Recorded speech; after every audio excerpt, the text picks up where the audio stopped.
Hello friends, இன்றைக்கி நம்ம சூப்பரான ஒரு குழம்பு வைக்க போகிறோம். இதை வந்து நான் எண்ணெய் ஊற்றி கடுகுளுத்தம் பருப்பு போட்டு தாளித்து வெங்காயம் தக்காளி போட்டு வதக்கியிருக்கேன். அதில் ஒரு கப்பு பருப்பு எடுத்துகிட்டு ஒரு வெங்காயம் ஒரு தக்காளி 2 பச்சை மிளகாய் 10 பல் பூண்டு பெருங்காயம்லாம் போட்டு ஒரு 2 விசில் வர வரைக்கும் குக்கரில் வேக வச்சிட்டேன். இங்கே வந்து கேரட் அண்டு முருங்கைக்காய் கட் பண்ணி வச்சுருக்கேன்.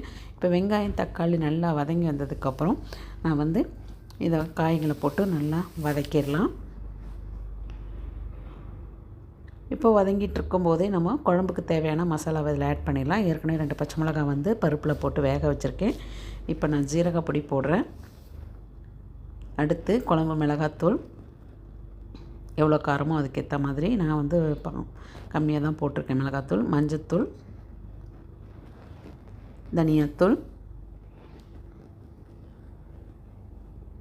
அப்புறம் கொஞ்சமாக காஷ்மீர் பொடி போட்டிருக்கேன். மிளகாத்தூள், கொஞ்சமாக மிளகுத்தூள். இது நல்லா வதங்கினதுக்கப்புறம் கொஞ்சமாக குழம்புக்கு தேவையான கல்லுப்பு ஆட் பண்ணியிருக்கேன். இதெல்லாம் நல்லா பச்சை வாசம் போகிற அளவுக்கு நம்ம வதக்கிட்டு இப்போ இது வேகத்துக்கு நம்ம தண்ணி ஆட் பண்ணிடலாம். இப்போ இந்த தண்ணி வந்து நல்லா கொதித்து வரட்டும். காய் கொஞ்சம் ஒரு அரை வேக்காடு வெந்தால் போதும், ஃபுல்லாக வேகணும்னு அவசியம் இல்லை. இது நான் செஞ்சிட்ருக்கும்போதே இங்கே அப்பாவும் பொண்ணும் ஏதோ பேசிக்கிட்டு கலாட்டா பண்ணிகிட்டு இருந்தாங்க.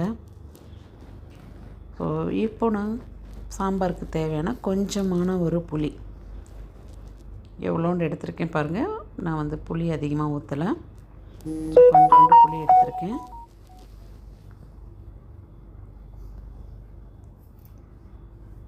இந்த புளியை வந்து இன்னும் சீக்கிரமாக ஊறணுன்றதுக்காக சுடு தண்ணி ஊற்றிருக்கேன். இப்போ குழம்பு வந்து நல்லா கொதிச்சிருச்சு. காய் கொஞ்சம் அரை வேக்காடு வெந்திருக்கு. இப்போது வேக வச்ச பருப்பு எடுத்து நம்ம அதில் ஆட் பண்ணிடலாம். இப்போ நமக்கு குழம்பு எந்த அளவுக்கு திக்னஸ் வேணுமோ அந்த அளவுக்கு நம்ம தண்ணி இருந்தால் போதும். உப்பு காரம் எல்லாமே நீங்கள் நல்லா இப்போவே டேஸ்ட் பண்ணி பார்த்துக்கலாம். எது கம்மியாக இருந்தோ அதை நம்ம ஆட் பண்ணிக்கலாம். இப்போது நான் பருப்பு கூட ஏற்கனவே பெருங்காயத்தூள் போட்டிருக்கேன். இன்னும் கொஞ்சம் நாம் வந்து இது கூட பெருங்காயத்தூள் கொஞ்சம் தூக்கலாக போட்டால் குழம்பு சாம்பார் சூப்பராக இருக்கும். இந்த மாதிரி நீங்கள் சாம்பார் செய்யும்போது ரொம்பவே டேஸ்ட்டாக இருக்கும். ஐயர் வீட்டு சாம்பார்லாம் தோற்று போயிடும், அவ்வளோ டேஸ்ட்டாக இருக்கும். அரைச்சி விட்ட சாம்பார்னு சொல்லுவாங்க. ஸோ அதை விட இது சூப்பராக இருக்கும் டேஸ்ட்லேயும் சரி.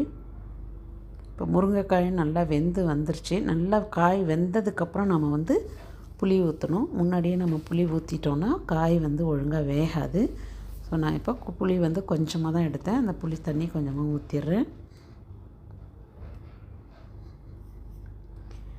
இப்போ காய் நல்லா வெந்துருச்சு, புளியும் ஊற்றியாச்சு. ஒரு கொதி வந்ததுக்கப்புறம் நாம் வந்து இப்போ சாம்பாரை வந்து ஆஃப் பண்ணிடலாம். நான் இது வந்து தாளிச்சம் போடும்போதே கொஞ்சம் வெங்காய வடகமும் சேர்த்து போட்டிருந்தேன். குழம்பு சூப்பராக கமகமான வாசனையாக இருக்குது. இந்த வீடியோ பிடிச்சிருந்தா மறக்காமல் லைக் பண்ணுங்கள், கமெண்ட் பண்ணுங்கள். வேறு ஒரு வீடியோவில் பார்க்குறேன் ஃப்ரெண்ட்ஸ். பாய் பாய்.